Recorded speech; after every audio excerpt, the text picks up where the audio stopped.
don't know why they would ever vote for him, for somebody who, by the way, he placed someone with deep ties to the chemical industry in charge of the EPA's Chemical Safety Office. That's who you voted for in that district. Donald Trump.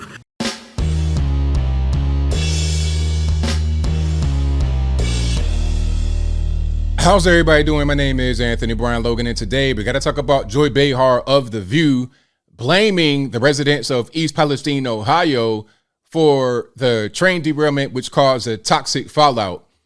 And the reason why she said it's their fault, the reason why she blamed the victims here is because they voted for Trump. That's right.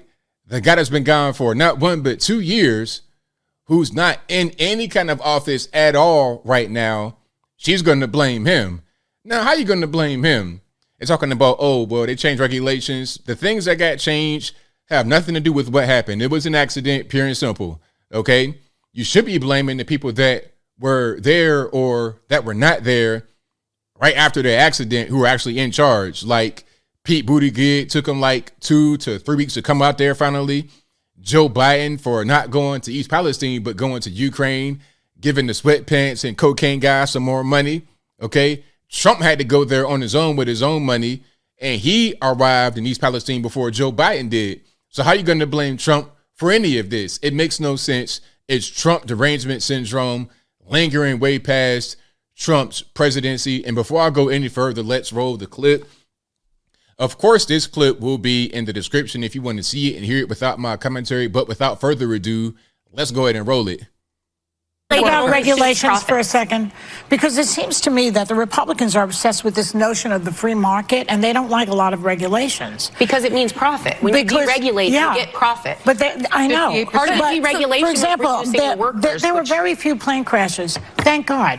And that's because the industry is highly regulated. We have to pay for regulation. Yeah. Is it regulations that prevent plane crashes, or is it that we have better technology and it's much harder to actually have a plane crash nowadays?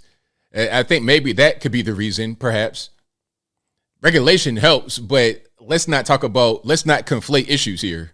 And safety standards. Otherwise, where are we? We're all going to go up in flames. Norfolk Southern gives as much to Democrats as Republicans. It's a very powerful lobby that is trying to block regulation. And this train, to Sarah's point, 2 miles long with 2 full-time employees and a trainee on it. And they didn't even need to, because the last administration rolled it down to only one worker. They happened to have 2. One thing I just want to say is I do think this was an unforced error by President Biden. It was 20 days before we had Secretary Buttigieg go down, 10 days before he put out a statement. Okay, View, making a little bit of sense here, making a little teeny bit of sense.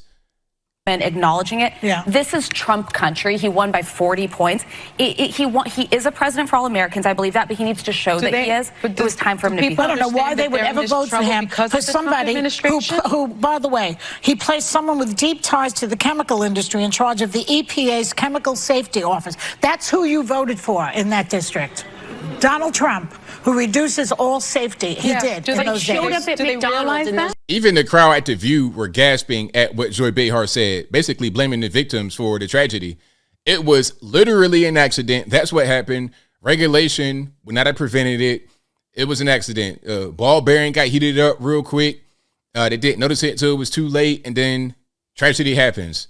And quite frankly, there's a lot of things that get hauled every single day right past your house, and you would never know about it. If you really understood what was going on, not only things that are being hauled on trains, but also things that are being flown in the air, things that are being shipped on ships, and also things that are trucked on trucks, you'd be like, wow. You'd be totally amazed. You'd be totally shocked. Voters saw something on the ground that probably resonates in a way that they need. But they need to look past the photo ops, these people, and say, who's doing the job here? Forget about the photo op. Who's doing the job? What you mean who's doing the job? Your man Buttigieg didn't show up till about 3 weeks later. Joe Biden has not gone to East Palestine at all. He's over in Ukraine trying to stoke World War III. Where's the EPA? Where's FEMA? Where's all the regulators and the federal government at? They're not really in East Palestine.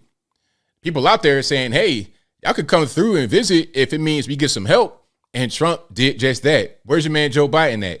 Come on, like, let's be for real. It's a big showing up. I think this is Donald Trump's fault. I mean, this is nuts, though. This is totally nuts, but I'm not surprised.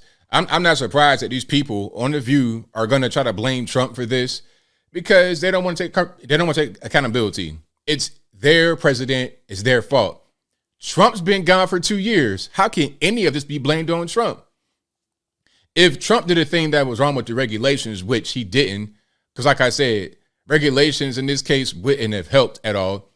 But if he did something wrong with the regulations, then why hasn't the current administration fixed it? It's been 2 years. How long do you need?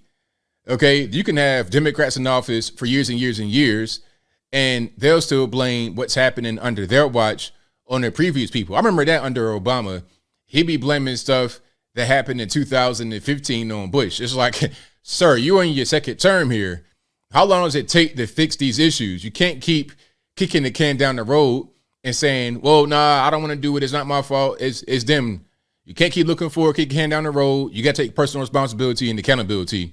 Get some things done in your administration. It's quite simple. But I think I'll leave that right there for now. And what say you? How do you feel about The View trying to blame Trump for the accident in East Palestine, Ohio? Whatever your thoughts are, let me know in the comments below. You guys know where I'm at. This is typical View. Not surprised at all. It's pretty disgusting. It's pretty disturbing. But is anyone surprised? Can anyone really say that they are shocked by what Joy Behar said?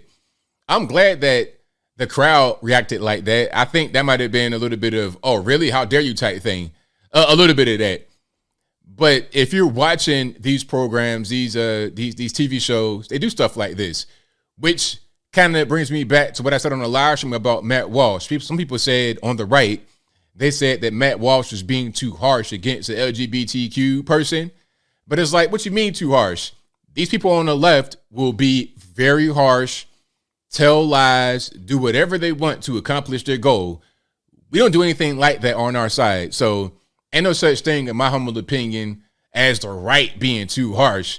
Not in the US of A. I've not seen any good examples of that. You want to talk about too harsh and too mean? Let's look at Joy Behar blaming people, innocent people, for an accident happening in their community and being blanketed under a cloud of toxic fog. Talk about that being too mean, why don't you? But whatever your thoughts are, please let me know in the comments below. And that's all I got to say for this video. If you like what you heard, please comment, rate, share, and subscribe. Peace.